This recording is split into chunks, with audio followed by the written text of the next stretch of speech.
Welcome to the weekly Outlook video here at XM.com. I'm Cristina Marujos, and joining me today is investment analyst Marios Hadjikyriacos. We'll be having a look at the week ahead. So it's going to be a very, very busy week regarding data. Let's begin with China. It's expecting GDP figures for Q2 on Monday. Growth is forecast to have slowed. So has the trade war, despite the recent truce, taken a toll? Well, I'd say so. So economic growth is expected to slow to a 30-decade low, which is especially worrisome if you consider that the Chinese authorities have been stimulating the economy. So they've announced tax cuts, they've already done some infrastructure spending and announced more. The central bank has been loosening policy, and despite all of this, growth is still forecast to slow down. So I would say definitely the trade war has taken its toll, and investors will watch this data for an indication of just how much damage the trade war has done. Now, in terms of the market reaction, we're likely to see that besides the yuan, we're likely to see the Aussie react to this data, and they may even impact the broader market sentiment. So stocks could take a hit if we see some disappointment in this data, for example.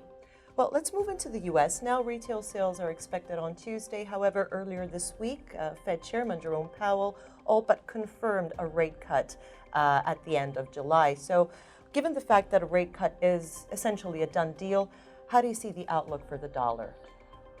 So that's a tricky one because after Powell's recent testimony, the probability for a rate cut actually jumped above 100% again. What does that mean? Investors still consider that there's a small possibility for a double rate cut of 50 basis points instead of the regular 25 basis points. Now, I think my personal view is that the Fed will only cut by 25 basis points. 50 is a little extreme, and recent Fed commentary suggests as much as well. So in the near term, as we approach the July meeting, I think we could see a rebound in the dollar as the aggressive expectations are priced out.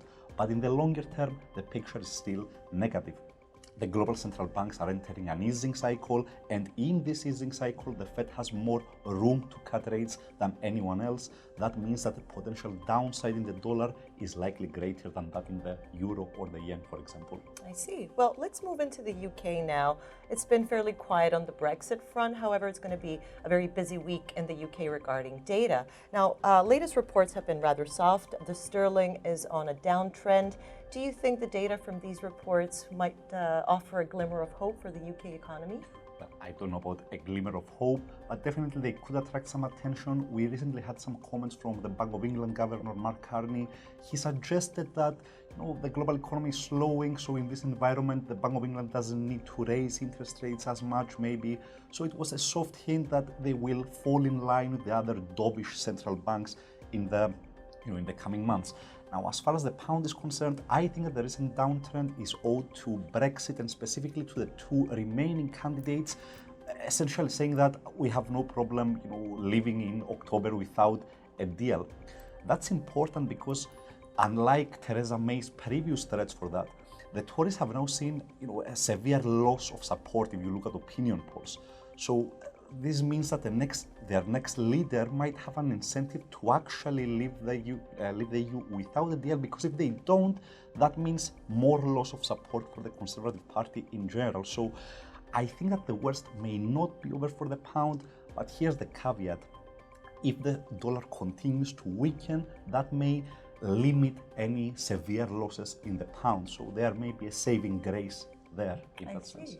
And before I let you go, what else should we be on the lookout for this week? Well, we'll get inflation data from New Zealand, Canada, Japan, and we'll also have some employment data from Australia, which are very important because the RBA has essentially made it clear that any further rate cuts will depend on the labour market.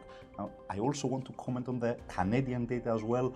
We saw the Bank of Canada stay on hold this week, but adopt a slightly more dovish tone. They said that the outlook is still fine in Canada, but trade tensions are becoming a bigger threat. So it was a soft hint that if the trade outlook worsens, we might become dovish as well.